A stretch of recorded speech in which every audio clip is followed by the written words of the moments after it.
జాతీయ నటుడు అల్లు అర్జున్ అరెస్టు విషయంలో అటు సినీ పరిశ్రమ నుంచే కాకుండా రాజకీయ నేతల నుంచి కూడా భిన్నాభిప్రాయాలు వ్యక్తమవుతున్నాయి. బన్నీ అరెస్టు గురించి తెలంగాణ సీఎం రేవంత్ రెడ్డి సైతం స్పందించారు. చట్టం తన పని తాను చేసుకుపోతుందని, బన్నీ అరెస్టు విషయంలో తన జోక్యం లేదని చెప్పుకొచ్చారు.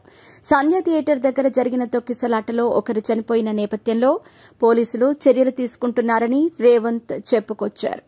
అయితే ఇదే సమయంలో వేణుస్వామి ఓ ఇంటర్వ్యూలో భాగంగా చేసిన కామెంట్లు నెట్టింట హాట్ టాపిక్ గా మారుతున్నాయి. బన్నీ ఏం తప్పు చేశాడని అతనిని టార్గెట్ చేస్తున్నారని వేణుస్వామి అన్నారు. 3 నెలల నుంచి బన్నీని టార్గెట్ చేస్తున్నారని వేణుస్వామి అన్నారు.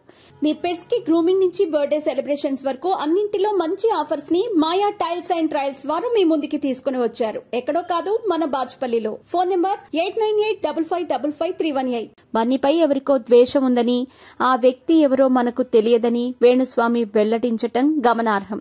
బన్నీ పాన్ ఇండియా స్టార్ అని నేను చేసిన కామెంట్లను సైతం ఒక టీవీ ఛానల్ అరగంట డిబేట్ పెట్టి Venu Swamy Bunny pan India star అని నేను చేసిన కామెంట్లను సైతం ఒక టీవీ ఛానల్ అరగంట డిబేట్ పెట్టి Venu Swamy Bunny pan India star అని చెప్పాడని, కాబట్టి బన్నీ జీవితం నాశనం అవుతుందని ప్రోగ్రాం చేశారని ఆయన తెలిపారు. బన్నీనే ఓ రేంజ్లో ఆట ఆడుకుంటున్న నేపథ్యంలో నేనెంత అని వేణుస్వామి వెల్లడించారు. ఓడలు బండ్లు కావటం, బండ్లు ఓడలు కావటం సాధారణమని ఆయన పేర్కొన్నారు. వేణుస్వామి గతంలో చేసిన కామెంట్లు ప్రస్తుతం సంచలనంగా మారాయి. చట్టం ముందు సెలబ్రిటీలు ప్రత్యేకం కాదని బన్నీ అరెస్టుతో మరోసారి ప్రూవ్ అయ్యింది.